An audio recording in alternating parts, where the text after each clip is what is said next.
যদি নামাজকে বুঝতে হয় প্রথমে নবীকে বুঝতে হবে, রোজাকে যদি বুঝতে হয় প্রথমে নবীকে বুঝতে হবে, যাকাতকে যদি বুঝতে হয় প্রথমে নবীকে বুঝতে হবে, ইবাদতকে যদি বুঝতে হয় প্রথমে নবীকে বুঝতে হবে, রিয়াদাতকে যদি বুঝতে হয় প্রথমে নবীকে বুঝতে হবে, কোরআনকে যদি বুঝতে হয় প্রথমে নবীকে বুঝতে হবে, ইসলামকে যদি বুঝতে হয় প্রথমে নবীকে বুঝতে হবে, ধর্মকে যদি বুঝতে হয় প্রথমে নবীকে বুঝতে হবে। আজিজানে মুহতারাম, সৃষ্টি জগৎকে যদি বুঝতে হয় প্রথম খোদার প্রথমে নবীকে বুঝতে হবে। সুবহানাল্লাহ, সুবহানাল্লাহ। আজিজানে মুহতারাম, নবীকে বাদ দিয়ে ধর্মকে বোঝা সম্ভব নয়।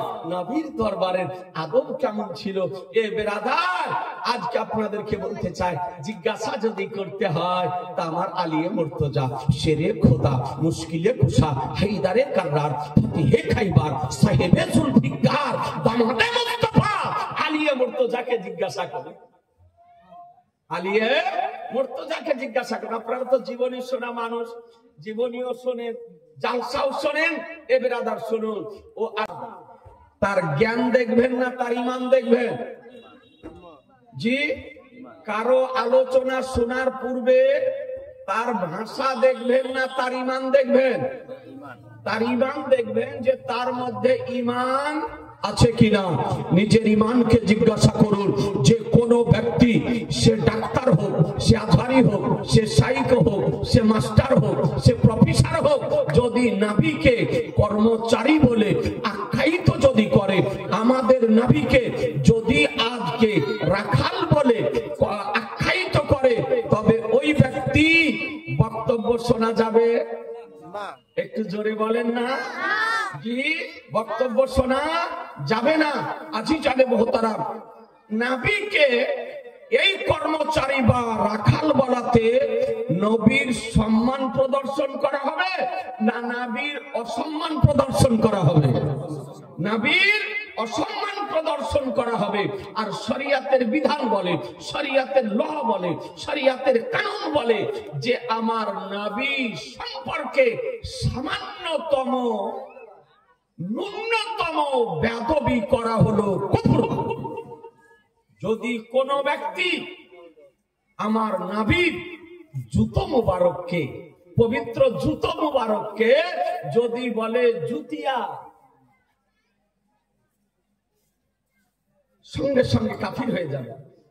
নবীর চুল মুবারককে কোন ব্যক্তি যদি বলে চুলুয়া, তো সঙ্গে সঙ্গে কি হবে? কাফির হয়ে যাবে।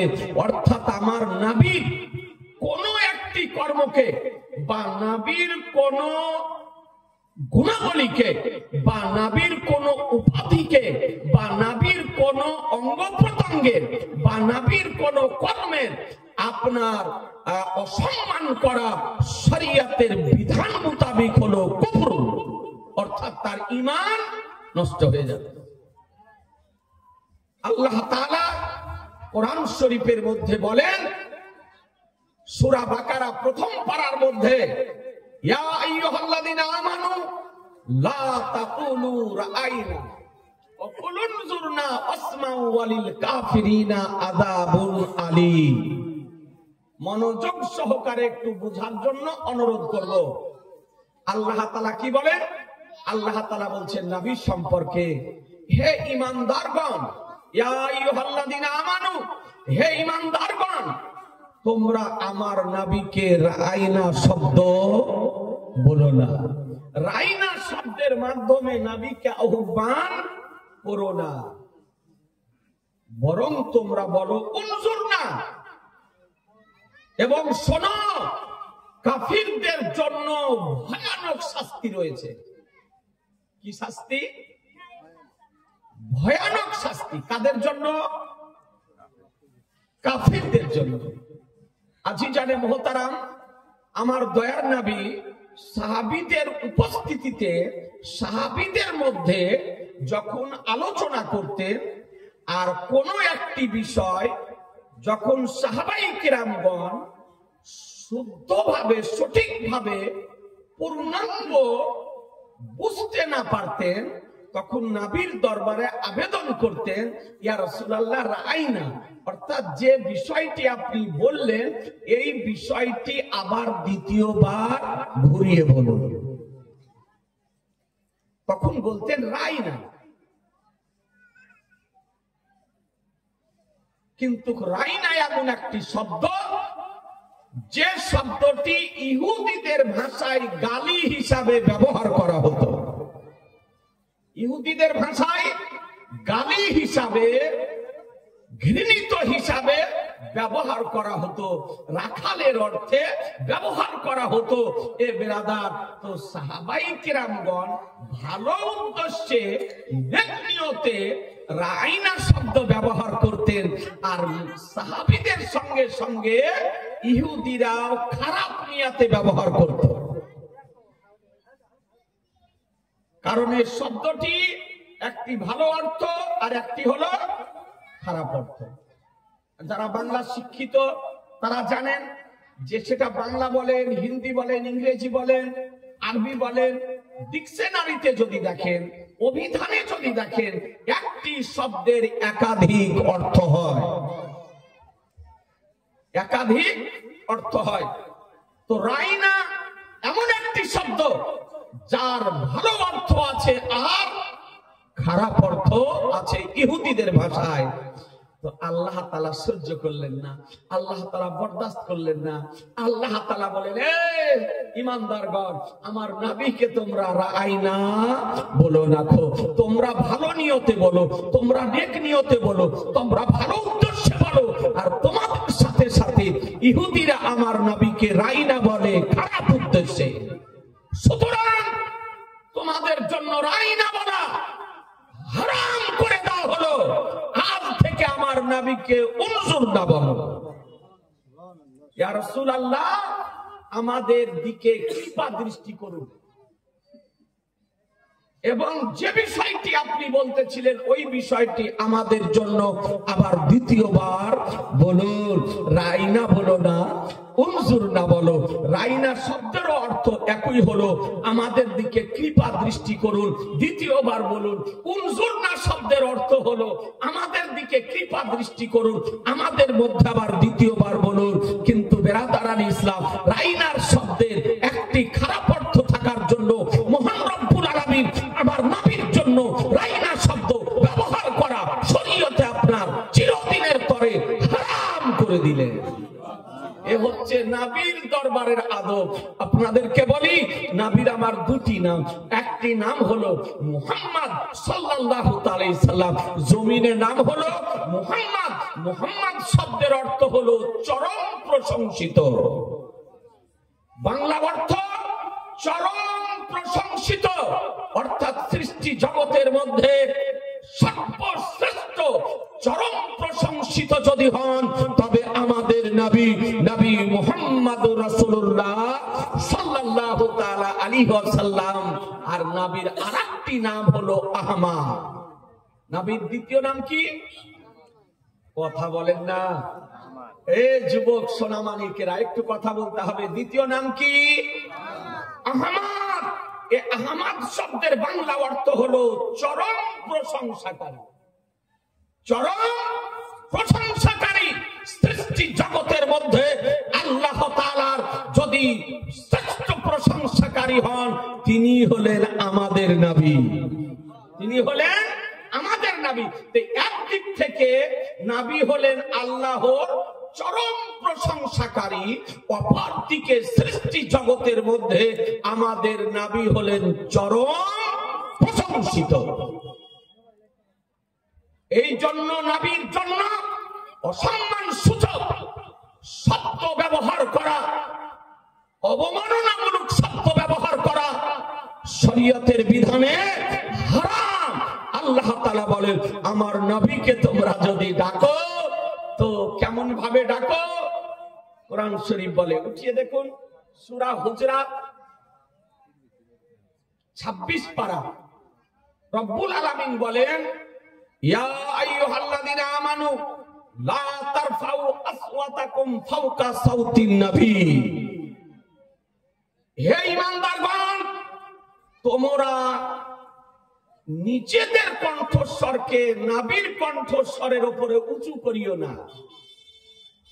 অর্থাৎ নবীর যে কণ্ঠস্বর, নবীর যে আওয়াজ, নবীর আওয়াজের উপরে তোমাদের নিজের আওয়াজকে উঁচু করো না। যে নবীর দরবারের আদব শিক্ষা স্বয়ং খোদা দিতেছেন মুসলমান। নবীর সঙ্গে কেমন ব্যবহার করতে হবে, কেমন আচার আচরণ করতে হবে, এর প্রশিক্ষণ স্বয়ং খোদা দিতেছেন বেরাদার। যে তোমরা নবীর আওয়াজের উপরে আওয়াজ উঁচু করো না। এরপরে বলেন ওয়ালা তাজহারু লাহু বিল কাওলি কাযারি বাদিকুম লিবাদ আন তাহবাতা আমালুকুম ওয়া আনতুম লা তাশউরুন। একবার সুবহানাল্লাহ বলেন। এই জোরে বলেন না সুবহানাল্লাহ। বলেন শোনো এ ঈমানদারগণ, শোনো তোমরা আমার নবীকে এইভাবে আহ্বান করো না যেমন পরস্পর তোমরা আহ্বান করে থাকো, এক অপরকে আহ্বান করে থাকো। নিজেরা নিজেদের মধ্যে যে সমস্ত সাধারণ ভাবে আহ্বান করে থাকো, এই রকম সাধারণ ভাবে আমার নবীকে আহ্বান করো না। একটু কথা বোঝার চেষ্টা করুন। আল্লাহ বলতেছেন ঈমানদারগণ, আমার নবীকে তোমরা নিজেদের মধ্যে যেমন নিজেরা ডেকে থাকো, আহ্বান করে থাকো, এইরকম ভাবে আহ্বান করিও না। যদি করো তো কি হবে? আনতাবাতা আমালুকুম, তোমাদের আমল নষ্ট হয়ে যাবে। আমল নষ্ট হয়ে যাবে, নেক আমল নষ্ট হয়ে যাবে। নেক আমল নষ্ট কখন হয়?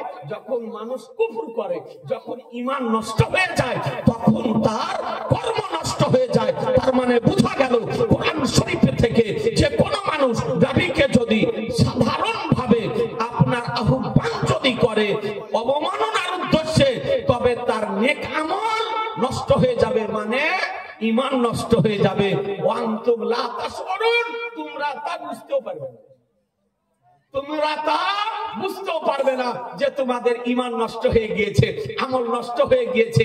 এবার আবার বোঝা গেল যে আমার নবীর দরবারে কেমন করে আজকে আপনাকে ব্যবহার করতে হবে, কেমন ভাবে নবীকে ডাকতে হবে, এর প্রশিক্ষণ স্বয়ং খোদা দিয়েছেন মুসলমান। এই জন্য আয়াতের ব্যাখ্যায় আল্লামা সাবি রাহমাতুল্লাহ আলাইহি তাফসীরে সাবির মধ্যে বলেন লা তাকুলু ইয়া মুহাম্মাদ, তোমরা নবীকে নাম ধরে ডেকো না, তোমরা নবীকে নাম ধরে ডেকো না। কেমন ভাবে ডাকবে?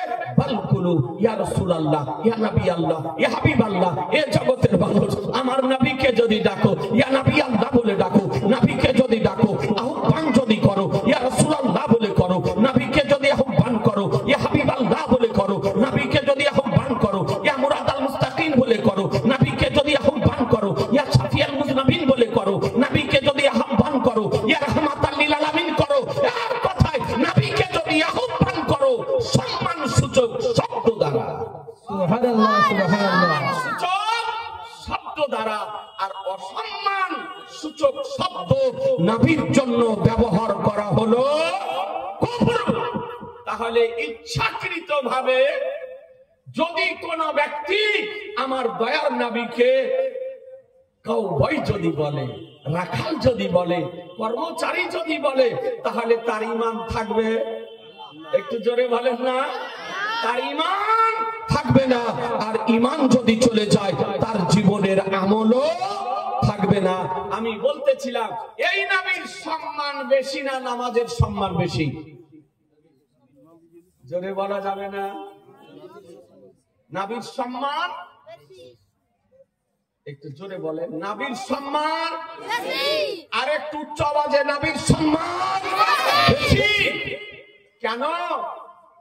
নবী হলেন ঈমান, নবী হলেন ঈমান, আর নামাজ হলো আমল। নামাজ হলো আমল। তো ঈমান প্রথমে না আমল প্রথমে? ঈমান প্রথমে। তো নবী হলেন ঈমান, নামাজ হলো আমল। নবী হলেন ঈমান, রোজা হলো আমল, নবী হলেন ঈমান, হজ যাকাত হলো আমল। নামাজে নবী কেন? নবী আমার নামাজ কেনেছেন। রোজাতে নবী কেনেনি, নবী আমার রোজা কেনেছেন। হজ যাকাতে নবী কেনেনি, নবী আমার হজ যাকাত কেনেছেন। ইয়াজি জানে মোহতারাম, তাহলে বোঝা গেল নবী প্রথমে নামাজ পড়ে, নবী প্রথমে রোজা পড়ে, নবী প্রথমে যাকাত পড়ে, নবী প্রথমে হজ পড়ে, নবী প্রথমে ইবাদত করে। যদি নামাজকে বুঝতে হয় প্রথমে নবীকে বুঝতে হবে, রোজাকে যদি বুঝতে হয় প্রথমে নবীকে বুঝতে হবে, হজ যাকাতকে যদি বুঝতে হয় প্রথমে নবীকে বুঝতে হবে, ইবাদতকে যদি বুঝতে হয় প্রথমে নবীকে বুঝতে হবে, রিয়াদাতকে যদি বুঝতে হয় প্রথমে নবীকে বুঝতে হবে, কোরআনকে যদি বুঝতে হয় প্রথমে নবীকে বুঝতে হবে, ইসলামকে যদি বুঝতে হয় প্রথমে নবীকে বুঝতে হবে, ধর্মকে যদি বুঝতে হয় প্রথমে নবীকে বুঝতে হবে। আজি জানে মোহতারাম, সৃষ্টি জগৎকে যদি বুঝতে হয় প্রথম খোদার প্রথমে নবীকে বুঝতে হবে। সুবহানাল্লাহ, সুবহানাল্লাহ। আজি জানে মোহতারাম, নবীকে বাদ দিয়ে ধর্মকে বুঝা সম্ভব নয়। নবীর দরবারের আদব কেমন ছিল এ বেরাদার, আজকে আপনাদেরকে বলতে চাই, জিজ্ঞাসা যদি করতে হয় তা আমার আলিয়ে মুর্তজা, শেরে খোদা, মুশকিলে কুশা, হায়দারে কাররার, ফতিহে খাইবার, সাহেবে জুলফিকার, দামাদে মুস্তাফা আলিয়ে মুর্তজাকে জিজ্ঞাসা করুন। আলিয়ে মুর্তজাকে জিজ্ঞাসা করেন। আপনারা তো জীবনী শোনা মানুষ, জীবনীও শোনেন, জালসাও শোনেন, এ বেরাদার শুনুন। ও আলিয়ে মুর্তজা রাদিয়াল্লাহু তাআলা আনহু কার নাম? যে আলী মায়ের পেট থেকে নবীকে চিনতেন। সুবহানাল্লাহ বলা যাবে না? একটু জোরে বলেন না। মায়ের পেট হতে আলী নবীকে চিনতেন। অল্প বয়সের মধ্যে সর্বপ্রথম ইসলাম ধর্ম গ্রহণ করেছিলেন, তার নাম হলো শেরে খোদা আলিয়ে মুর্তজা রাদিয়াল্লাহু তাআলা। বাচ্চাদের মধ্যে, অল্প বয়সের মধ্যে ইসলাম ধর্ম সর্বপ্রথম গ্রহণ করেছিলেন কে? Islamic queen. কথা বলেন না? না না, কি নাম বললাম? বাচ্চাদের মধ্যে, অল্প বয়স্কদের মধ্যে সর্বপ্রথম ইসলাম ধর্ম গ্রহণ করেছিলেন হযরত আলী রাদিয়াল্লাহু তাআলা আনহু। মনে থাকবে?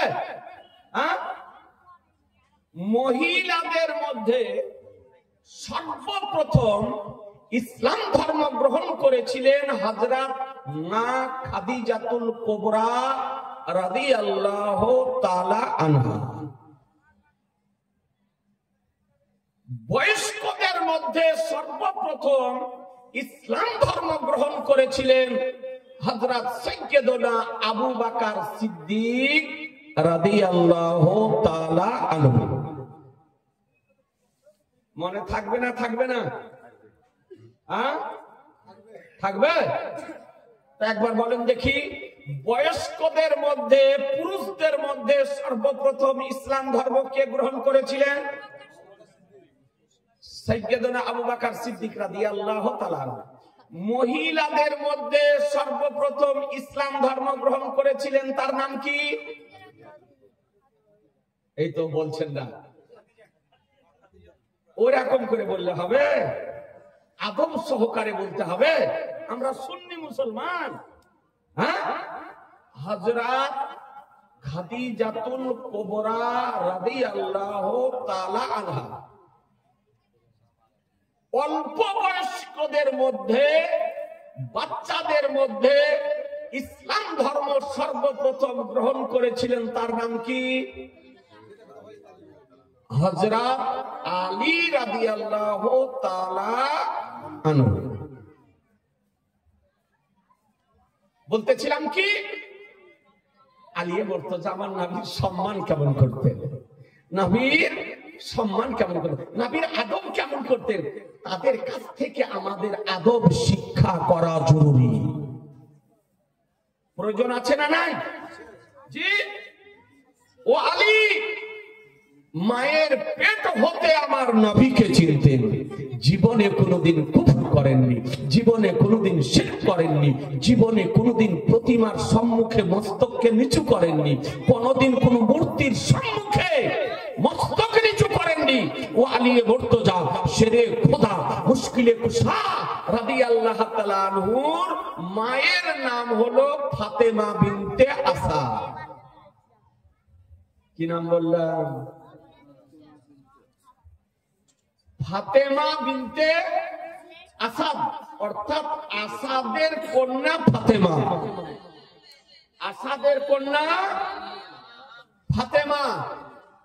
আজিজানে মুহতারাম, আলিয়ে মুর্তজা রাদিয়াল্লাহু তাআলা আনহু জননীর নাম, আর বিবির নাম, সহধর্মিনী অর্ধাঙ্গিনীর নাম ফাতেমা বিনতে রাসূলুল্লাহ সাল্লাল্লাহু আলাইহি ওয়াসাল্লাম। আমার রাসূলুল্লাহর কন্যা ফাতেমা, ঠিক না? মায়ের নামও ফাতেমা ছিল, আর সহধর্মিনী অর্ধাঙ্গিনীর নামও ফাতেমা ছিল। বিবি হচ্ছেন আমার রাসূলুল্লাহর লখতে জিগার, আর মা হচ্ছে আসাদের কন্যা ফাতেমা। আলিয়ে মুর্তজা রাদিয়াল্লাহু তাআলা মায়ের পেটে অবস্থান করতেছেন। আহা মুসলমান, অনুরোধ করব ভালো করে শোনেন। ফাতেমা বিনতে আসাদ তিনি কাবার চত্বরে গিয়েছেন, কাবা শরীফের চত্বরে, আর এই সময়তে প্রসবের ব্যথা দেখা দিল। ফাতেমা বিনতে আসাদ তিনি চিন্তা করলেন যে এই সময় যদি আমার বাচ্চা প্রসবিত যদি হয়ে যায়, আমাকে সাহায্য কে করবে? কারণ সেখানে আর দ্বিতীয় কোনো মহিলা ছিল না, একাই তিনি ছিলেন। কোন কোন ঐতিহাসিকগণ বলেছেন, ইসলামিক ঐতিহাসিকগণ, যে আলিয়ে মুর্তজা রাদিয়াল্লাহু তাআলার জন্ম হলো কাবা ঘরের মধ্যে, আর কোন কোন ঐতিহাসিকগণ বলেছেন যে আলী রাদিয়াল্লাহু তাআলার জন্ম হলো কাবা ঘরের বাইরে। এ বিষয়ে দুটি মত আছে। তো কাবা ঘরের মধ্যে অথবা কাবা ঘরের বাইরে আমার আলিয়ে মুর্তজা রাদিয়াল্লাহু তাআলার মায়ের কোলে আসলেন। আজিজানে মুহতারাম, আপনাদেরকে বলতে চাই, আলী রাদিয়াল্লাহু তাআলা যখন মায়ের কোলে আসলেন, মা ছেলেকে দেখতেছেন, আলীকে দেখতেছেন, আলীর চেহারার দিকে দেখতেছেন। তো আলী সব ভালো, গঠন প্রণালী, শরীরের সব ভালো, কিন্তু আলী হলো দৃষ্টিহীন। আলী হলেন দৃষ্টিহীন, অর্থাৎ চোখ বন্ধ করে রয়েছে, চোখ খোলেন না, চোখকে বন্ধ রেখেছেন, চোখ বলেন না। একটু মনোযোগ সহকারে বুঝার জন্য অনুরোধ করব। আজিজানে মুহতারাম, আচ্ছা বলুন, যদি একটি সন্তান দৃষ্টিহীন যদি হয়, তো ওই সন্তানের জীবনের কোনো মূল্য আছে? জি না, মূল্যহীন তার জীবন। আজিজানে মুহতারাম, একটা বাচ্চা প্রসবের যন্ত্রণা কতটা, বেদনা কতটা, ব্যথা কতটা যদি জিজ্ঞাসা যদি করতে হয়, তো একজন পুরুষকে জিজ্ঞাসা করে পাওয়া যাবে না। বাবা বলতে পারবে প্রসবের কি কষ্ট, প্রসবের কি যন্ত্রণা, এটা পিতা বলতে পারবে না। এটা পিতার পক্ষে বলা সম্ভব নয়। প্রসবের কি ব্যথা যন্ত্রণা আপনার জিজ্ঞাসা যদি করতে হয়, মাকে জিজ্ঞাসা করুন। জিজ্ঞাসা যদি করতে হয় একজন মহিলাকে জিজ্ঞাসা করুন। জিজ্ঞাসা যদি করতে হয় একজন নারীকে জিজ্ঞাসা করুন। এ বিরাদার, যে সময় বাচ্চা প্রসবিত হয়, সেই সময় একজন মহিলার, একজন নারীর হৃদয় বিগলিত হয়ে কলিজা ফেটে চোখ দিয়ে অশ্রু প্রবাহিত হতে থাকে। এ বিরাদার, আরো মা মনে করে আর জীবনে দ্বিতীয় বাচ্চা নেব না, দ্বিতীয় বাচ্চা নেব না। একজন মহিলা বাচ্চা প্রসবের কালে মৃত্যুর সঙ্গে পাঞ্জা লড়তে থাকে। এই জন্য শরীয়তের বিধান বলে, যে কোনো মহিলা বাচ্চা প্রসবের কালে মারা যদি যায়, তবে শহীদের দরজা পায়। শহীদের সে দরজা লাভ করে। আজি জানে মোহতারাম, কিন্তু বাচ্চা যখন প্রসবিত হয়ে যায় এ বেরাদা, তখন মা বাচ্চার দিকে লক্ষ্য করে, প্রসবের কথাকে কষ্টকে ভুলে যায়, বাচ্চার হাতের দিকে লক্ষ্য করে, প্রসবের বেদনাকে ভুলে যায়, বাচ্চার বডির দিকে লক্ষ্য করে, প্রসবের যন্ত্রণাকে ভুলে যায়, বাচ্চাকে ধুয়ে মুছিয়ে পরিষ্কার করে মায়ের কোলে যখন দেওয়া হয় তখন মায়ের জ্বলন্ত হৃদয় শান্ত হয়ে যায়। কি হয় না, হয় না? জোরে বলেন, হয় না, হয় না? তখন মায়ের কান্না বন্ধ হয়, মায়ের মুখে হাসি ফোটে। এ বেরাদারানি ইসলাম, আপনাদেরকে বলবো আলিয়ে মুর্তজার সব ভালো, কিন্তু কাজকে দৃষ্টিহীন মা ডুকরে ডুকরে কাঁদছেন, বাচ্চার জন্য কাঁদছেন, অনেক চেষ্টা করলেন। একবার আলী চোখ খুলে যদি মায়ের চেহারাটা যদি দেখতো, এ বেরাদা, কিন্তু কালী চক্ষু বন্ধ করে রয়েছে। এই দিকে আমার আনি সেবে কাসা সাইয়েদে কাউনমাকা বেকাসুকে কাজ বেসারুকে সাহারা বেচারুকে চারা গরিবুকে হামি ইয়াতুনি কাবালি সাফুল মদনাবিন রাহমাতুল লিল আলামিন। নিজ গৃহ থেকে দেখতেছেন আলী মায়ের কোলে চলে এসেছেন। জোরে, আরেকটু জোরে। নাবি দেখতেছেন আলী মায়ের কোলে চলে এসেছেন। কোথায় নাবির বাড়ি আর কোথায় কাবার শরীফ? এ বেরাদার, আপনাদেরকে বলতে চাই, আজকে তাহলে বোঝা গেল নাবি নিকটেও যেমন দেখেন দূরেও তেমনই দেখেন, নিকটে যেমন দেখেন দূরেও তেমনই দেখেন। যন্ত্র ছাড়া, যন্ত্র ছাড়া ইচ্ছার পাতা পড়া, কাঠমুল্লা, এইরকম মুসলমানি না হওয়া কিছু পোল্ট্রি বক্তা বেরিয়েছে।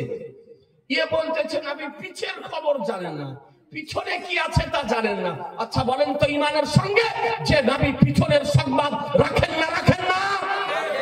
বলতে হবে সুন্নি জামাতের আকীদা, যে নবী মুস্তাফা সামনে যেমন দেখতে পান, পিছনেও তেমন দেখতে পান, ডানে যেমন দেখতে পান, বামেও তেমন দেখতে পান, নিকটেও যেমন দেখতে পান, দূরেও তেমন দেখতে পান, জমিনের উপরেও যেমন দেখতে পান, জমিনের নিচেও তেমন দেখতে পান, দিনেও যেমন দেখতে পান, রাতেও তেমন দেখতে পান। যে পয়গম্বর মাশরিক থেকে মাগরিব, জুনুব থেকে শামাল, জমিন থেকে আসমান, বিশ্ব জগৎকে একই রকম দর্শন করে, একই রকম দর্শন করে। এই নবীকে দর্শন শক্তি কে দিয়েছে? জোরে হলো না, ফারেস্তা যেন গাওয়া থেকে যায়।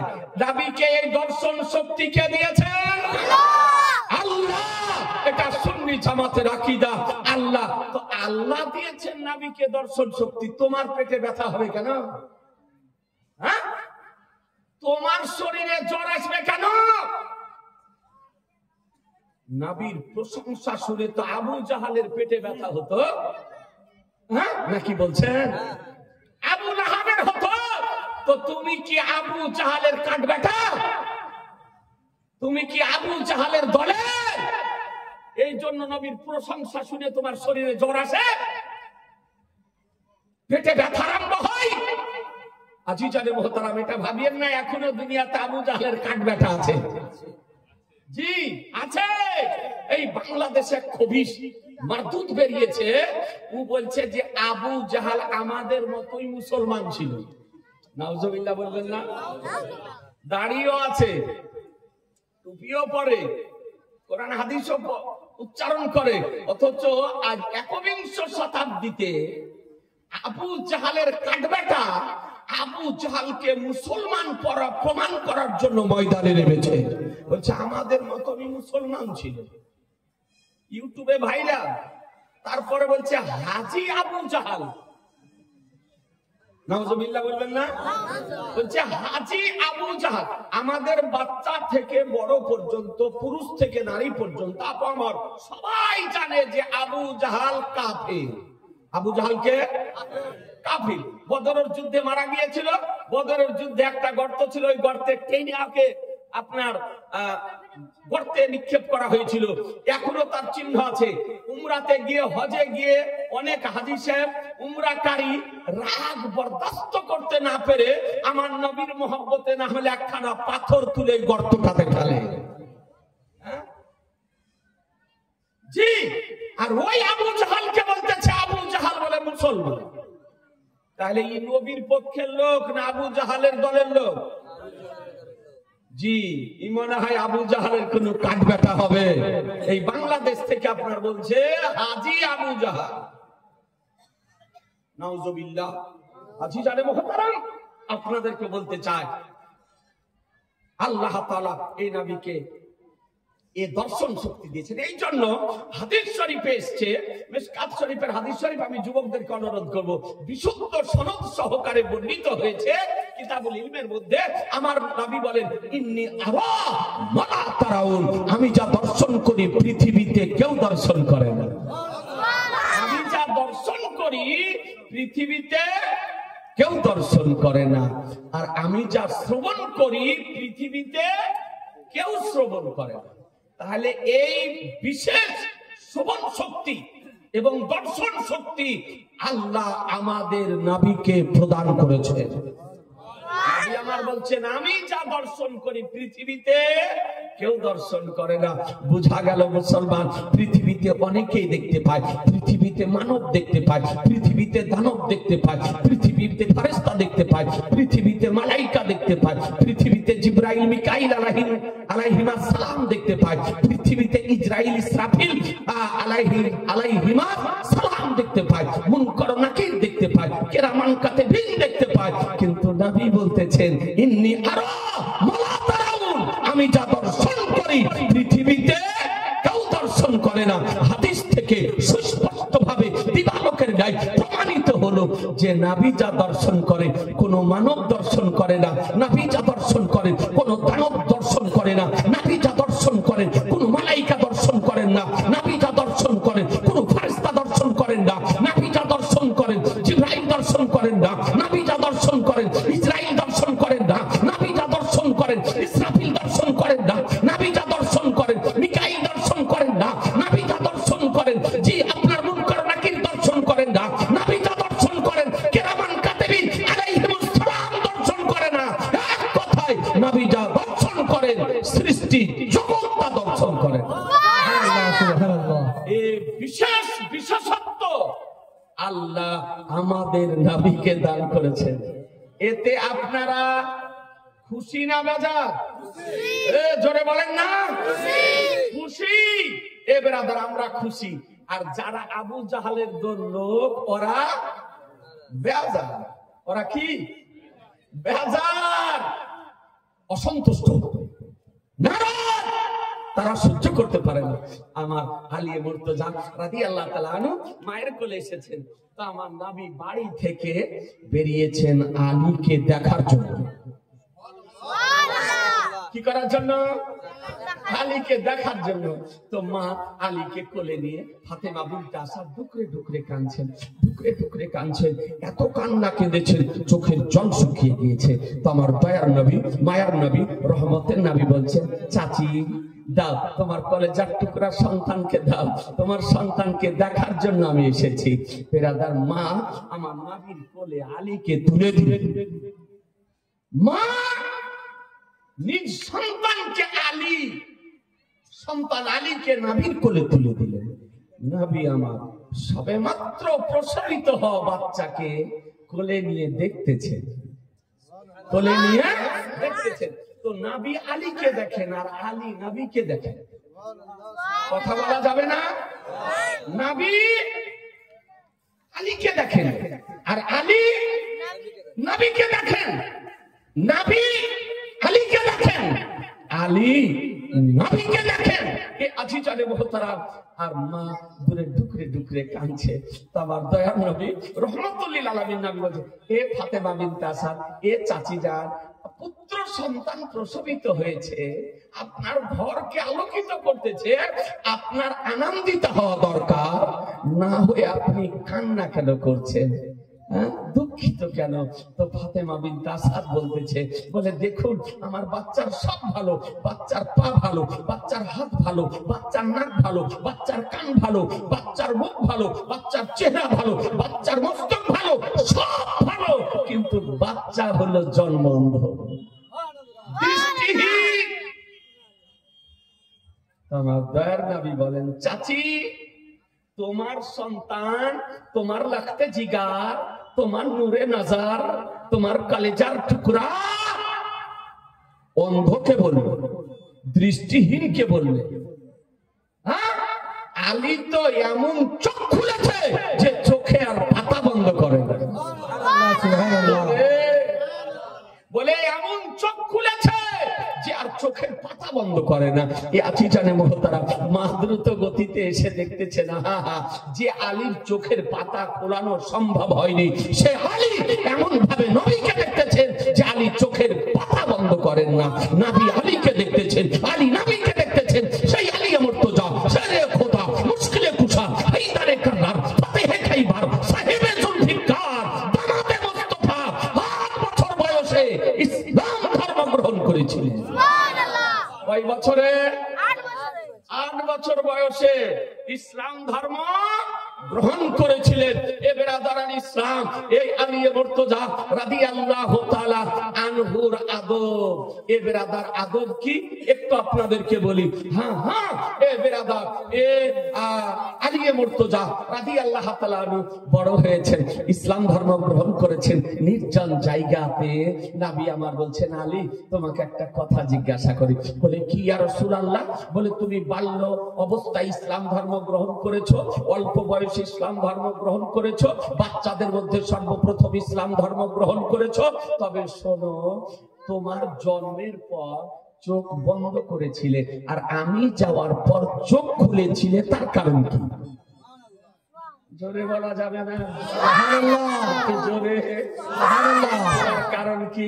আলী মুর্তজা রাদিয়াল্লাহু তাআলা বলছেন, ইয়া রাসূলুল্লাহ, মায়ের পেটে অবস্থানকালে কসম করেছিলাম, বলে আল্লাহ পৃথিবীতে যদি যাই, নবীকে আগে দেখবো, মাকে পরে দেখবো, নবীকে আগে দেখবো, পিতাকে পরে দেখবো, নবীকে আগে দেখবো, চাচাকে পরে দেখবো, নবীকে আগে দেখবো, চাচিকে পরে দেখবো, নবীকে আগে দেখবো, আত্মীয় স্বজনকে পরে দেখবো, নবীকে আগে দেখবো, কাবাকে পরে দেখবো, নবীকে আগে দেখবো, জান্নাতি পাথরকে পরে দেখবো। ইয়া রাসূলুল্লাহ, কসম করেছিলাম নবীর নূরময় চেহারা, জ্যোতির্ময় চেহারা, আলোকময় চেহারা, উজ্জ্বলময় চেহারাকে প্রথমে দর্শন করব, জগৎকে পরে দেখবো। নারায়ে তাকবীর, নারায়ে তাকবীর, নারায়ে রিসালাত, নারায়ে রিসালাত, নারায়ে হায়দারি, নবী কা দামন। বলে ইয়া রাসূলুল্লাহ, এই জন্য ইচ্ছাকৃত মায়ের পেট থেকে পৃথিবীতে এসে আপনার যাওয়ার পূর্বে চোখকে বন্ধ রেখেছিলাম। ও আলী বলেন, যে চোখ দিয়ে আমি নবীকে দেখেছি, যে চোখ দিয়ে আমি নবীকে দেখেছি, সেই চোখ দিয়ে কোনোদিন আমি নিজ গোপন অঙ্গের দিকে লক্ষ্য করিনি, গুপ্ত অঙ্গের দিকে লক্ষ্য করিনি। যে চোখ দিয়ে আমি রাহমাতুল লিল আলামিন নবীকে দেখেছি, যে চোখ দিয়ে মিসবাহুল মুকাররাবিনকে দেখেছি, যে চোখ দিয়ে আজকে শাফিউল মুযনিবিনকে দেখেছি, যে চোখ দিয়ে বদরুদ্দোজাকে দেখেছি, যে চোখ দিয়ে শামসুদ দুহাকে দেখেছি, যে চোখ দিয়ে রাহমাতুল লিল আলামিন নবীকে দেখেছি, সেই চোখ দিয়ে গুপ্ত অঙ্গের দিকে কেমন করে দেখব? এ ছিল আলীর আদব। যে চোখ দিয়ে নবীকে দেখেছেন খারাপ জিনিস, আর ওই চোখে দেখেননি।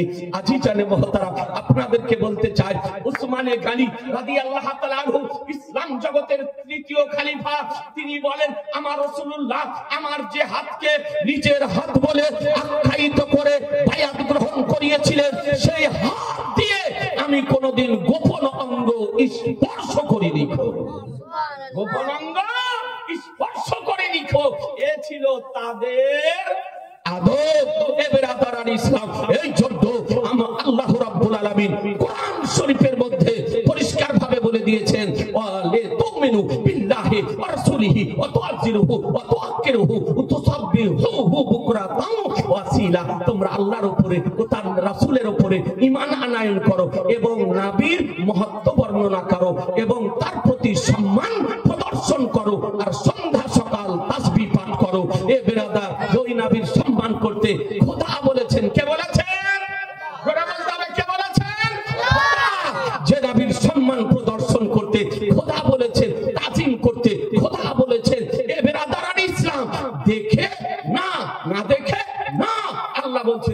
নবীর সম্মান প্রদর্শন করো, দেখতে যদি পাও তাও সম্মান করো, দেখতে যদি না পাও তাও সম্মান করো, আকাশে যদি যাও তাও সম্মান করো, জমিনে যদি থাকো তাও সম্মান করো, মদিনা শরীফ যদি যাও তাও সম্মান করো, বনকুলে যদি থাকো তাও সম্মান করো।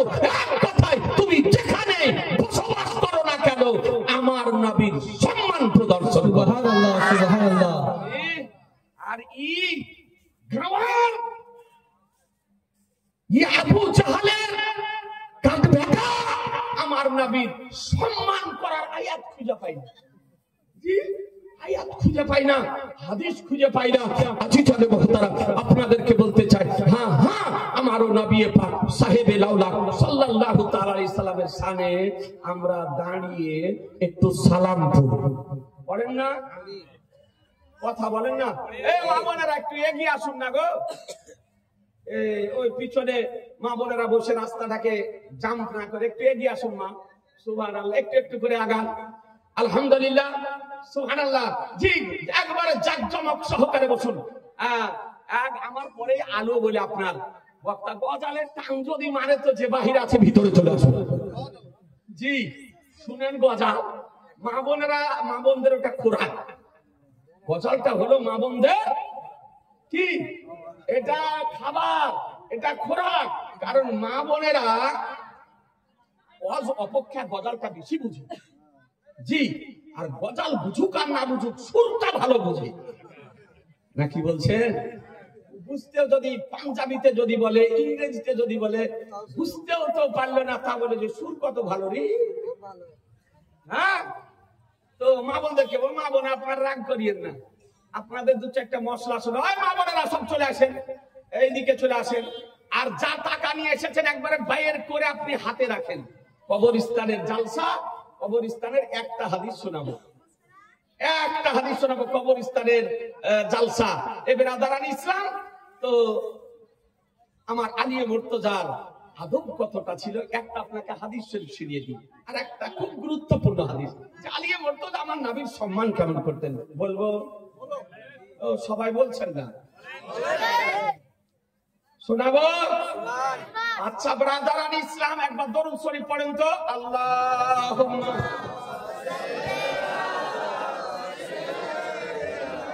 মাওলানা মুহাম্মদ ওয়া আলা আলিহি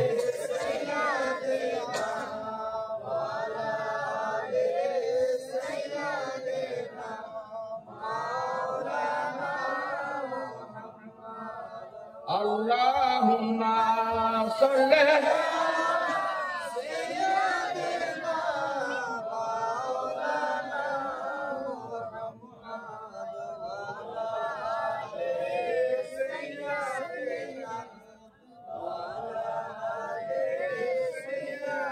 শোনেন, আমার শেরে খোদা আলিয়ে মুর্তজা আমার নবীর সম্মান কেমন করতো। কি খুঁজছেন ভাই?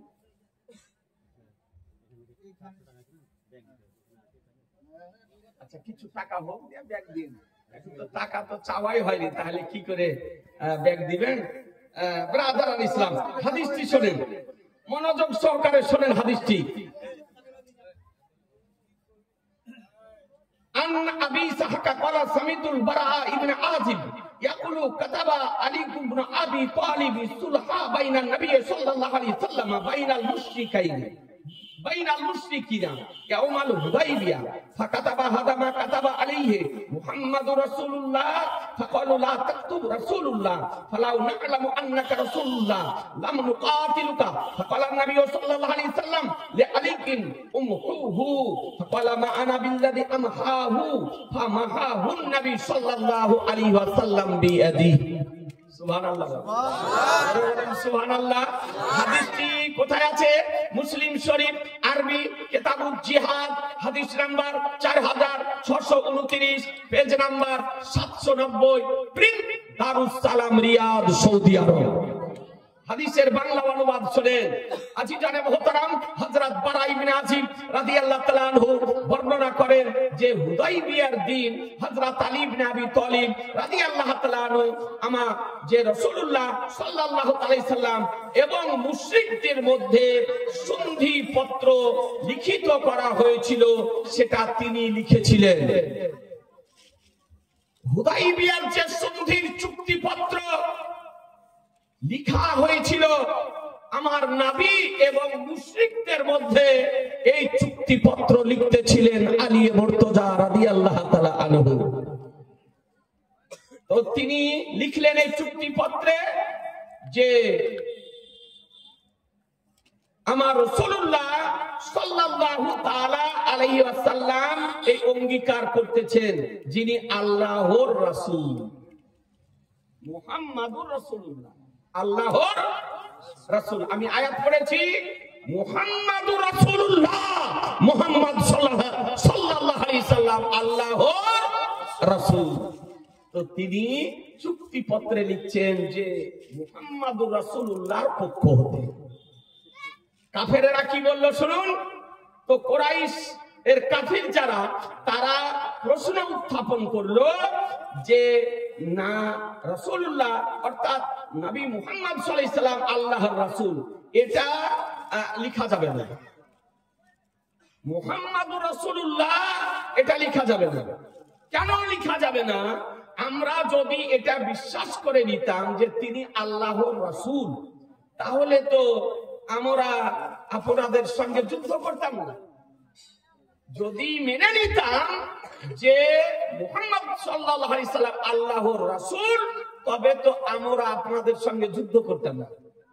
এটা চুক্তিপত্রে লেখা যাবে না। মুহাম্মাদুর রাসূলুল্লাহ চুক্তিপত্রে লেখা যাবে না। আজি জানে মোহতারাম, তো নবী সাল্লাল্লাহু তাআলা আলাইহি সাল্লাম বললেন, হে আলী, যেটা লিখেছো এটাকে মিটিয়ে দাও। যেটা ওরা বলছে এটা লিখতে হবে কি, মুহাম্মদ ইবনে আব্দুল্লাহ, অর্থাৎ আব্দুল্লাহর পুত্র মুহাম্মদ, এটা লিখতে হবে। ওদের আপত্তি, মুহাম্মাদুর রাসূলুল্লাহ চুক্তিপত্রে লেখা যাবে না। তো আমার নবী বললেন, আলী, ওরা যখন আপত্তি করতেছে, এই মুহাম্মাদুর রাসূলুল্লাহটাকে মিটিয়ে দাও। তো আলী কি বলতেছেন?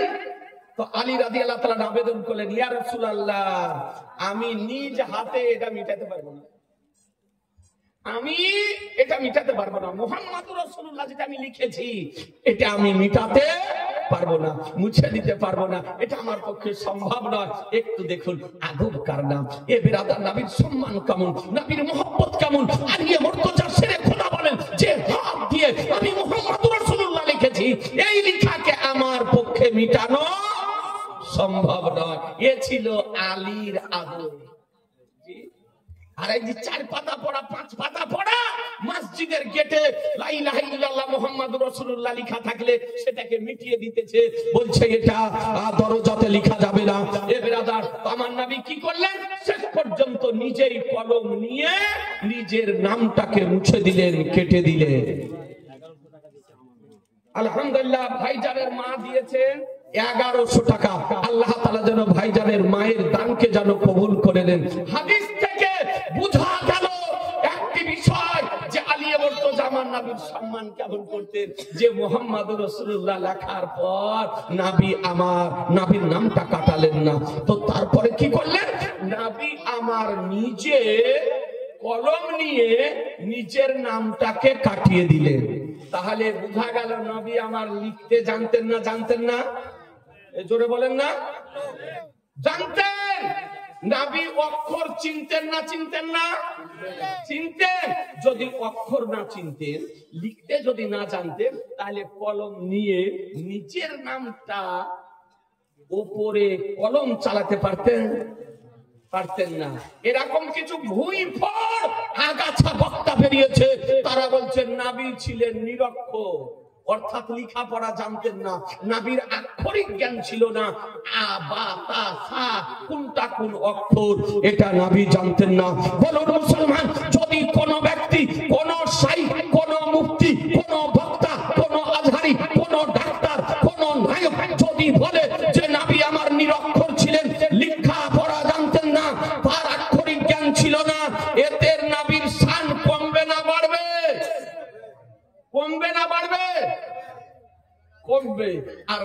শানকে কমানো যাবে? নবীর শানকে যে কমায় সে সাহাবীর দলের হবে না, আবু জাহালের দলের হবে। আবু জাহালের দলের হবে। তাহলে আবু জাহালের দলের যদি হয় তবে তাকে মান্য করা যাবে? জোরে বলতে হবে যে তাকে, তার বক্তব্য শোনা যাবে, তাকে সমর্থন করা যাবে, তার পিছনে নামাজ পড়া চলবে, তাকে মসজিদের ইমাম করা যাবে, তাকে মাদ্রাসার শিক্ষক করা যাবে, তার সঙ্গে আত্মীয়তা করা যাবে না। মুসলমান, আপনাদেরকে বলি, এই হাদিস শরীফ থেকে সুস্পষ্টভাবে দিবালোকের রায় প্রমাণিত হলো যে নবী মুস্তাফা লিখতেও জানতেন, লেখাতেও জানতেন, পড়তেও জানতেন, পড়াতেও জানতেন। এই জন্য তো কোরআন বলে ওয়াল্লামাকা মালাম তাকুন তালাম, বলে হাবিব আপনি যা কিছু জানতেন না আপনাকে সব শিখিয়ে দিয়েছি। আপনি যা কিছু জানতেন না আপনাকে সব শিখিয়ে দিয়েছি। আর এই 4 পাতা পড়া, 2 পাতা পড়া না পড়ে পালিয়ে আসা, দাম চুরি করা, রাজমিস্ত্রি কাজ করা, ঘড়ির মেকআপ, ঘড়ি ঠিক করা, এই সমস্ত ভুই পড়ে বেরিয়েছে পোল্ট্রি, মুরগি, মাছ, চোর। এরা আপনার না জানার লিস্ট তৈরি করছে। জি, না জানার লিস্ট, লেখাপড়া তো করেনি, সারা জীবন দাম চুরি করে খেয়েছে, তারপরে মাছ চুরি করে খেয়েছে, মেয়েদের কাপড়ে আগুন লাগিয়ে দিয়েছে, ই তো লেখাপড়া করেনি। আপনার রাজমিস্ত্রির কাজ করতে কই 24 পরগনার বিখ্যাত। এ বেরাদার ইসলাম, আপনাদেরকে বলি, আর এই তো মুর্শিদাবাদ একটা বেরিয়েছে, বেরাদার ঘড়ির মেকার ছিল, এ তার বাপ আগে আপনার চামার ছিল, মুচি থেকে তারপরে মুসলমান হয়েছে, নব মুসলিম। এখন ও হওয়ার আগে হয়েছিল না ও হওয়ার পরে হয়েছে, ওর মুসলমানই দিয়েছে না দেয়নি বলতে পারবো না। ওই হলো মুচির বেটা। আর আপনার নাবির না জানার লিস্ট তৈরি করতেছে। আপনাদেরকে বলুন, একজন ব্যক্তি জন্ম থেকে মৃত্যু পর্যন্ত যদি নাবির না জানার লিস্ট যদি তৈরি করে, তার লাইফের লিস্টকে ভ্যানিশ করার জন্য মহাগ্রন্থের কোরআন শরীফের একটি আয়াতই যথেষ্ট। মুসলমান, একটি আয়াতই যথেষ্ট। আল্লাহ তাআলা বলেন ওয়াল্লামাকা মালাম তাকুন তালাম, বলে হাবিব আপনি যা কিছু জানতেন না আপনাকে সব শিখিয়ে দিয়েছি। সব শিখিয়ে দিয়েছি। কে শিখিয়েছেন বলেন? আল্লাহ। নবীকে শিখিয়েছেন আল্লাহ। কেমন ভাবে শিখিয়েছেন আল্লাহ জানেন, কতটা শিখিয়েছেন আল্লাহ জানেন, আর কতটা শিখেছেন নবী জানেন। তোমার মাফ করার অধিকার কে দিয়েছে? আল্লাহ তো বলছেন আমার নবী যা জানতেন না সব শিখিয়ে দিয়েছে। আর এই লিস্ট তৈরি করছে। একটু বোঝার চেষ্টা করুন। আজি জানে মোহতারাম, আমার নবী পাক সাহেবে লাউলা সাল্লাল্লাহু তাআলা আলাইহি ওয়াসাল্লাম নবী সম্মান কেমন করে করতেন, এই আলিয়ে মুর্তজার একটা শুনিয়ে দিই। জি শোনাবো? বলছেন না সবাই? আর একটা হাদিস শুনিয়ে দিই। একটা ভাই 1100 টাকা দেন না, চাঁদা তো দিবেন বুঝতে পারছি, তবে এই একজন ভাইয়ের মা দিয়েছে 1100 টাকা, আপনার পকেটে না, কবরস্থানের জন্য, যেটা আপনাদের আমাদের শেষ স্থান, ওটাই হচ্ছে আমাদের শেষ আরামের জায়গা। অনেকেই 100-200 করে দিচ্ছে, তো একটা ভাই 1100 টাকা মারবেন না? জি মা বোনেরা একটু সামনে আসেন না গো, টাকা দেন আর না দেন, সামনে জায়গা খালি আছে, এসে বসেন, চলে আসেন, সাইডে চলে আসেন। মা, মায়েরা সামনে দিয়ে চলে আসেন। আলহামদুলিল্লাহ। একটা ভাই পারবেন না? টাইলস করে মার্বেল করে আজকে বাড়ি ঘর করছেন, এটা তো ক্ষণস্থায়ী, এটা সামান্য দিনের জন্য। আর কবরটা হচ্ছে আপনার চিরদিনের জন্য। ওই কবরে আপনাকে যেতে হবে, যত কোটিপতি হন না কেন, ওই শেষ দিনে সাদা কাপড় পরতে হবে। আর ওই কবরে আপনাকে, আপনি কোটিপতি বলে আপনার কবরে টাইলস বসিয়ে দেওয়া হবে, মার্বেল লাগানো হবে, লাইট একটা ঝুলিয়ে দেওয়া হবে, অক্সিজেন নেওয়ার ব্যবস্থা করে দেওয়া হবে, জি গরম বলে এসি ফিট করে দেওয়া হবে না। একটা ফকিরেরও যে অবস্থা আপনারও সেই অবস্থা। ওই জায়গাটা যেন জান্নাতের বাগিচা যেন হয়, জান্নাতের হাওয়া যেন আপনার কবরে আসে। এইরকম একটা বাবা মা হারা আছেন, মাত্র 1100 টাকা ওই কবরস্থানের জন্য। একজন ভাই, হাদিসটা আপনাকে শুনিয়ে দিই চট করে, দেরি করবো না। আজি জানে মোহতারাম, পারবেন না? একজন ভাই ধর্মান্তর নাই এই কবরস্থানের জন্য। আজি জানে মহতারাম, অনুরোধ করে বলি একটা ভাই হাত উঠান না। আরে সুবহানাল্লাহ, একজন ভাই একটু চট করে হাত উঠান। যে পিতা কবরে শুয়ে আছে, মা কবরে শুয়ে আছে, তারা কি অবস্থায় রয়েছে আপনি জানেন? একটা ভাই 1100 এখন না পারেন সকালে দিয়ে জি যার মতন নাই। একজন যুবক জওয়ান কোন মা বোন যদি পারেন, কোন ভাই যদি পারেন, একটা ভাই যে হাদিসটা শুনেলেন আপনি। ব্রাদার ইসলাম, সময় নষ্ট করবো না, দেখেন টাইম আপন গতিতে চলতেছে জি। ব্রাদার ইসলাম হাদিসটি তাফসিরে রুহুল বায়ান পিওর আরবিতে লেখা, তার তৃতীয় খণ্ডের 347 পৃষ্ঠার মধ্যে হাদিসটি বর্ণিত হয়েছে। আর এই হাদিসটি আল্লামা জালালউদ্দিন সুয়ুতী রাহমাতুল্লাহ আলাইহি আল খাসাইসুল কুবরা গ্রন্থেও তিনি আনয়ন করেছেন। হাদিসের রাবী বর্ণনা দিতেছেন যে মদিনা শরীফ যাওয়ার পর, ভালো করে শুনুন মনোযোগ সহকারে জি, আজকে নাবির আদবের উপরে আলোচনা করতেছি ব্রাদার, কারণ বিভিন্ন কৌশলে নাবির অসম্মান করা হচ্ছে। আমার সরকারে আলা হযরত ইমাম ইশক মোহাম্মদ ইমাম আহমদ রাজা আলাইহি রহমান রিদওয়ান, তিনি তার ফিকহি এনসাইক্লোপিডিয়া আল আতাইয়া নববিজ্ঞান ফি ফাতায় রাজা বিজ্ঞান 6ষ্ঠ খণ্ডের মধ্যে তিনি বর্ণনা করেছেন যে নাবির জন্য ইয়াতীম শব্দ ব্যবহার করা অনুচিত। আমাদের ওলামারা অনেকেই নবীকে ইয়াতীম বলে, বলে না? অথচ আমার সরকারে আলা হযরত বলেছেন নবীকে ইয়াতীম শব্দ ব্যবহার করা অনুচিত। নবীর জন্য তাকাব্বুর শব্দ, অহংকার শব্দ ব্যবহার করা কুফর। নবীকে বেচারা বলা হারাম। আজি জানে মুহতারাম, আপনাদেরকে বলবো আমার সরকারে আলা হযরত নবীকে কি কি শব্দ ব্যবহার করা যাবে না ফাতাওয়ায়ে নববিয়ার মধ্যে বর্ণনা করে দিয়েছেন। অসম্মান সূচক নবীর জন্য ব্যবহার করা যাবে না। নবীর আদব কেমন করতেন, আমার আলী মুর্তজা রাদিয়াল্লাহু তাআলা আনহু তো খৈবারের যুদ্ধ, প্রশ্ন নাকি? আচ্ছা, খৈবারের যুদ্ধ ঐতিহাসিক যুদ্ধ বেরাদারান ইসলাম মদিনা শরীফ যাওয়ার পর সংঘটিত হয়েছিল। তো আমার দয়ার নবী মায়ের নবী যুদ্ধ শুরু হওয়ার পূর্বে আগারাত্রিতে বলতেছেন, আগামী কাল ইসলামিক পতাকা আমি এমন ব্যক্তির হাতে প্রদান করব যার দ্বারাতে আল্লাহ খৈবারে বিজয় দান করবে।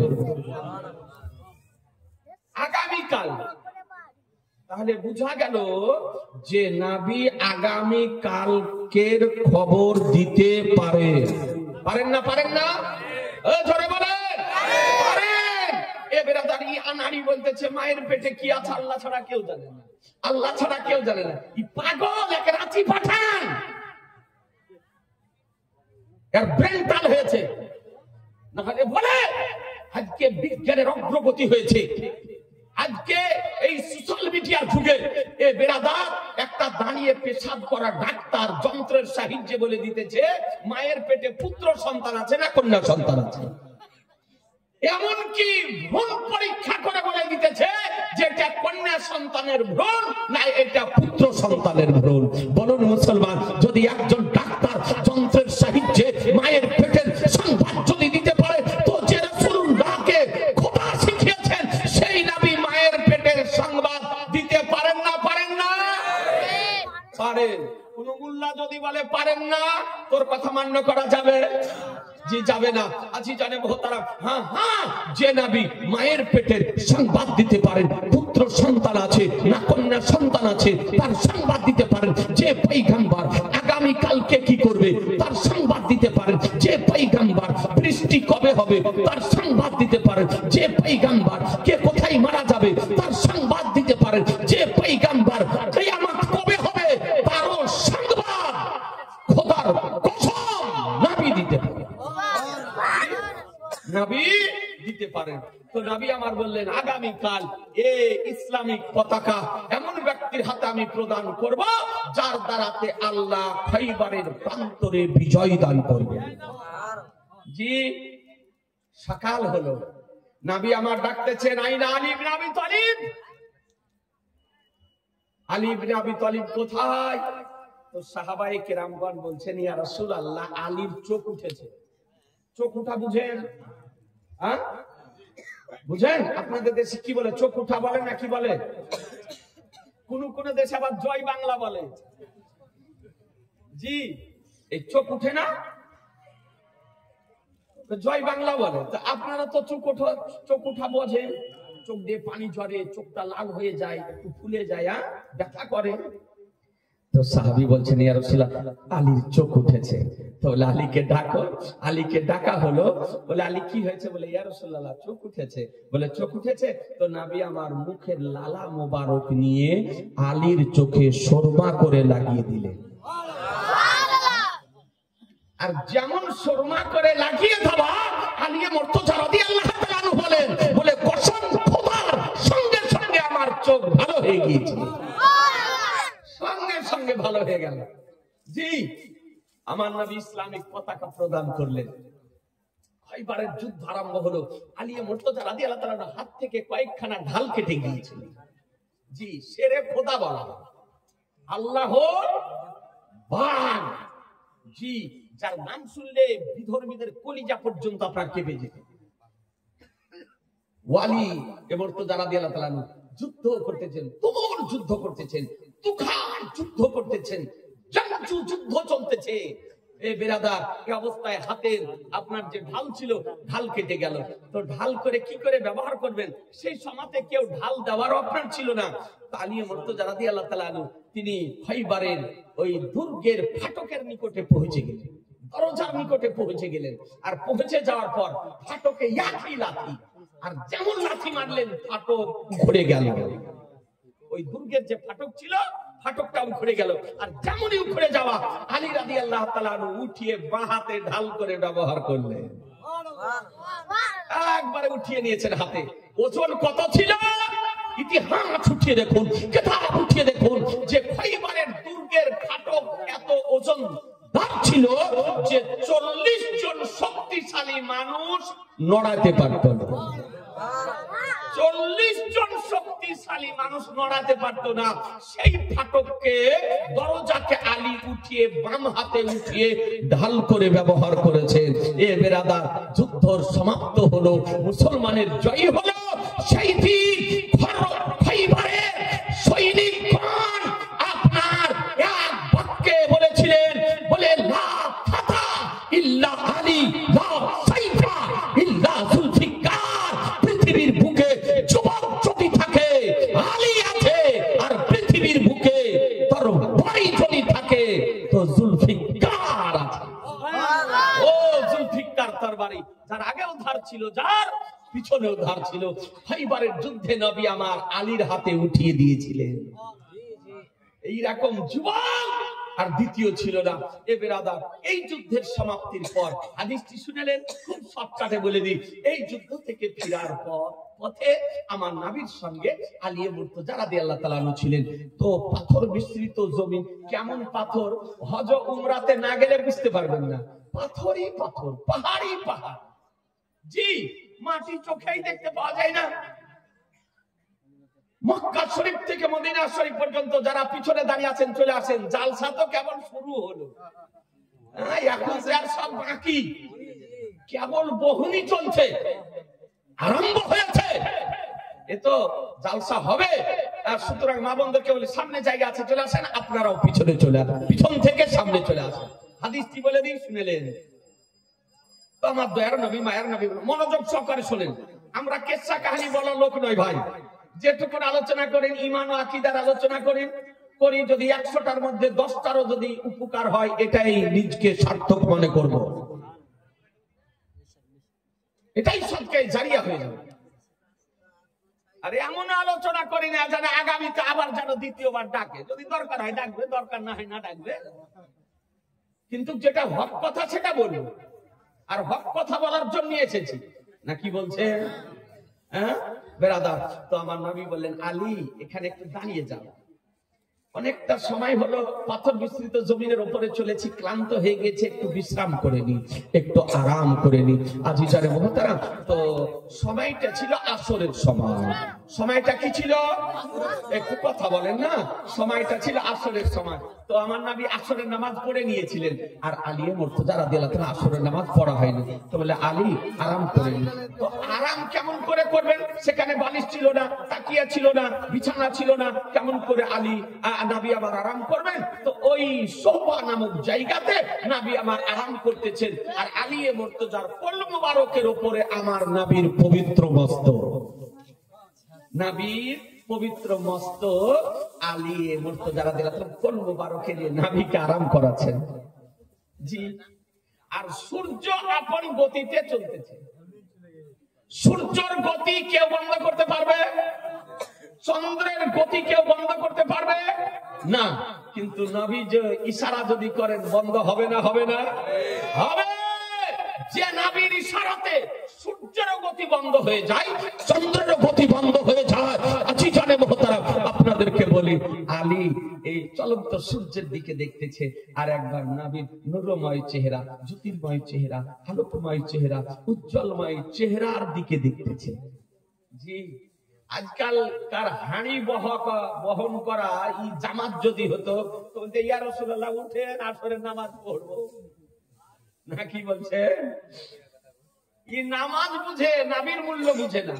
তো যে নবীর মূল্য বুঝে না, ওর নামাজ নামাজই না। আপনি জানেন যে নবী যদি দান যদি দেয় তার নামাজ পড়া চলে না। নবীর কথা আগে শোনো, নামাজ পড়ো। আর নবীর সঙ্গে কথা বলাতে নামাজ ভঙ্গ হয় না। নবীর কাবার দিক থেকে আপনার মুখ ফিরে গেল, তবুও নামাজ ভঙ্গ হবে না। নবীর হাত যদি করেন নবীর কথাতে, তাও নামাজ ভঙ্গ হবে না। নবীর কাজ যদি করে দেন, তাও নামাজ ভঙ্গ হবে না। এ বেরাদারান ইসলাম, আপনাদেরকে বলি, কোরআন বলে ইয়া আইয়ুহাল্লাযিনা আমানু ইসতাজিবু লিল্লাহি ওয়া লিরাসূলি যা দাকুম, হে ঈমানদারগণ, তোমাদেরকে আল্লাহ ও তার রাসূল যদি আহ্বান যদি করেন, সঙ্গে সঙ্গে তোমরা উত্তর দাও, সঙ্গে সঙ্গে উত্তর দাও। 1500 অনেকেই দিয়েছে, সুবহানাল্লাহ, 1500 অনেকে দিয়েছে। একেবারে সকলের জন্য জান ভরে দোয়া করে দিব। বুঝতে পারলেন? এ বেরাদারান ইসলাম, কবরস্থানের জালসা। আলহামদুলিল্লাহ, মনোযোগ সহকারে শুনেন। এ বেরাদার, আমার রহমতুল লিল আলামিন পয়গম্বর, দুনু জাহানের মালিক ও মুখতার নবী আমার আরাম করতেছেন, আর সূর্য আপন গতিতে চলতেছে। আলী একবার সূর্যের দিকে দেখেন, আর নবীর চেহারার দিকে দেখেন। জি, আলীর ইমতিহান চলছে, আলীর পরীক্ষা চলছে, আলীর আজমাইশ চলছে, যে আলী নবীর আদব কতটা করেন। তিনি দেখলেন নামাজ চলে যায় যাক, কিন্তু নবীর যেন বেয়াদবি না হয়, নবীর যেন বেয়াদবি না হয়।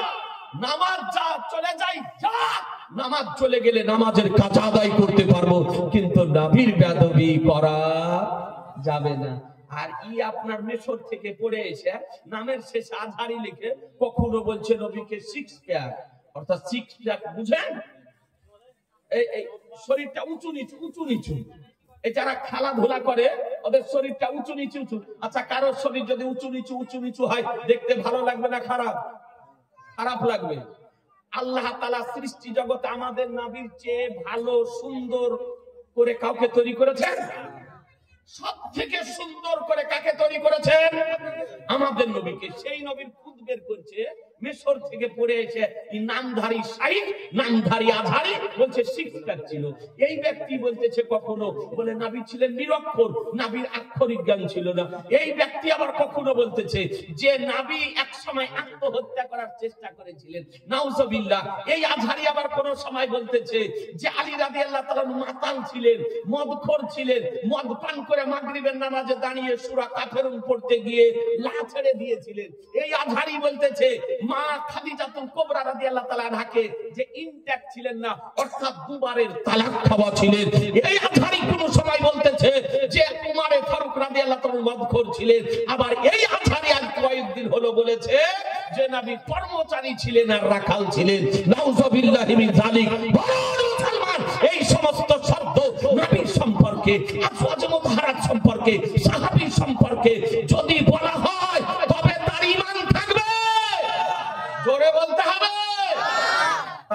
কোনদিন ঈমান থাকতে পারে না।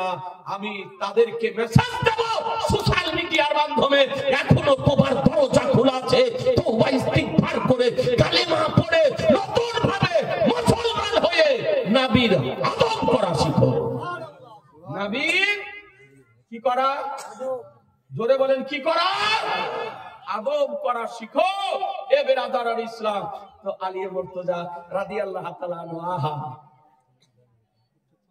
চুপচাপ দেখতেছেন, ভালো করে শোনেন, চুপচাপ দেখতেছেন নবীর চেহারা। আহা, নবীর চেহারা একবার করে সূর্যের দিকে দেখেন।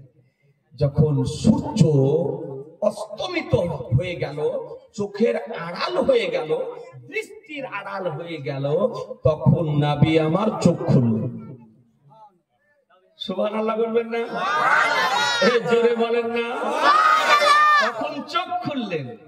জি, নবীগণ আরাম যখন করেন কখনো যেমন বুঝতে পারেন, জাগ্রত অবস্থা তো তেমনি বুঝতে পারেন। এই জন্য নবীগণের ঘুম অজু ভঙ্গের কারণ নয়। নবীগণের ঘুম অজু ভঙ্গের কারণ নয়। মৌলবীর ঘুম অজু ভঙ্গের কারণ, মুফতির ঘুম অজু ভঙ্গের কারণ, ইমামের ঘুম অজু ভঙ্গের কারণ, হাফেজের ঘুম অজু ভঙ্গের কারণ, মুহাদ্দিসের ঘুম অজু ভঙ্গের কারণ, নামাজির ঘুম অজু ভঙ্গের কারণ, পীর ওলিয়া আউলিয়াদের ঘুম অজু ভঙ্গের কারণ।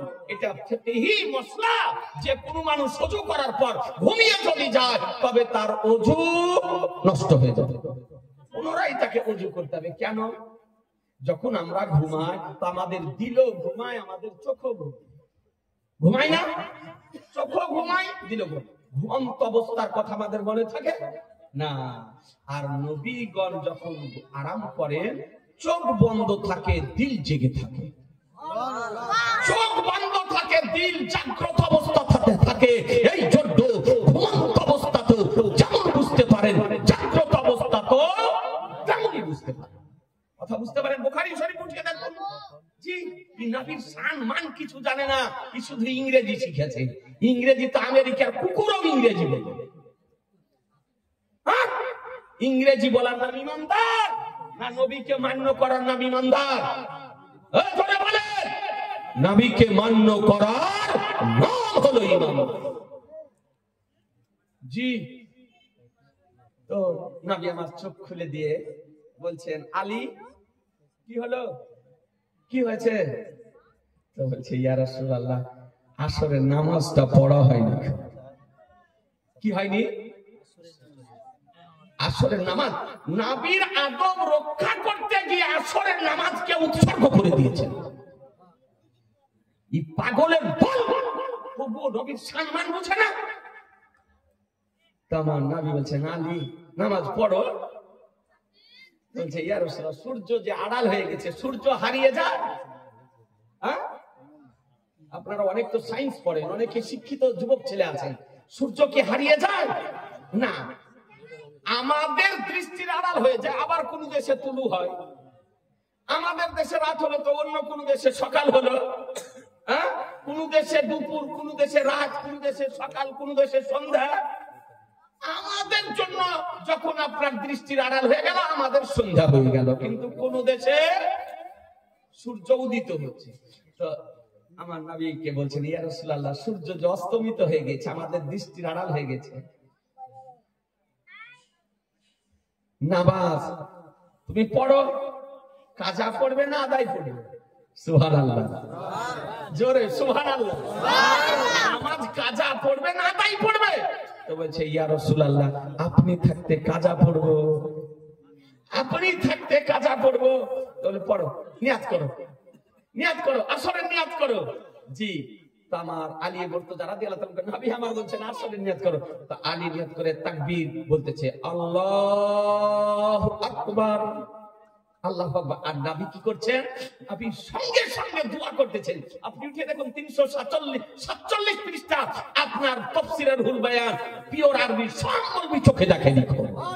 এই লেবানন বাইরুত থেকে আপনার পিন আনিয়েছি। ব্রাদারান ইসলাম তাতে লিখতেছে, নবী আমার দোয়া করতেছেন, আল্লাহুম্মা ইন্না আলিয়ান কানা ফি তাতিকা ওয়া তাতে রাসূলিকা ফারদুদ আলাইহি শামস। হে আল্লাহ, নিশ্চয় আলী তোমার এতাতে এবং তোমার নবীর এতাতে মগ্ন ছিল। তোমার হুকুম পালনে, তোমার রাসূলের হুকুম পালনে মগ্ন ছিল। আল্লাহ আলীর জন্য সূর্যটাকে উদিত করে দাও, ফারদুদ আলাইহি শামস, সূর্যটাকে উঠিয়ে দাও। আর এদিকে নবী আমার দোয়া করতেছেন, আর এদিকে আলী কি বলতেছেন? তাকবীর তাহরিমে নামাজে দাঁড়িয়ে গিয়ে আল্লাহু আকবার, আল আকবার বলার পূর্বে দেখতেছেন সূর্য এক মাস উপরে উঠে গিয়েছে। নারে তাকবীর, নারে তাকবীর, নারে রিসালাত, ইয়া রাসূলুল্লাহ, নারে রিসালাত, ইয়া রাসূলুল্লাহ, আলা হযরত, জিন্দাবাদ, আলা হযরত, জিন্দাবাদ। নারে তাকবীর, নারে ব্রাদারান ইসলাম এক মাস উপরে উঠে গেছে। আল্লাহু আকবার বলা কমপ্লিট, সূর্য উঠলো, তারপরে ওনার আল্লাহু আকবার বলা হলো, নামাজ শুরু করলেন। সূর্য অপেক্ষা করতেছে যে আলীর নামাজ কখন শেষ হবে। জি, সূর্য অপেক্ষা করতেছে যে আলীর নামাজ কখন শেষ হবে। সূর্য বলছে, ইয়া রাসূলুল্লাহ, আমি কখন আপন গতিতে চলবো, গতি চালু করব? আমার নবী বলেন, সূর্য অপেক্ষা করো, আলীকে জিজ্ঞাসা করো তার নামাজ কখন শেষ হবে। আলীর নামাজ কখন শেষ হবে?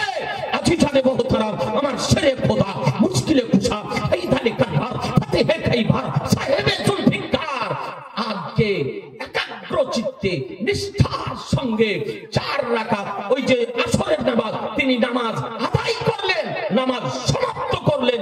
তারপরে সূর্য অস্তমিত হলো। বেরাদার, বোঝা গেল যে নবী কার নাম, পয়গম্বর কার নাম, রাসূল কার নাম, যে নবীর মহব্বতে আলিয়ে মুর্তজা আসরের নামাজকে উৎসর্গ করে দিয়ে নবীর আদব রক্ষা করেছেন। আর তার জন্য নবী সূর্যকে উদিত করে দেখিয়ে দিলেন।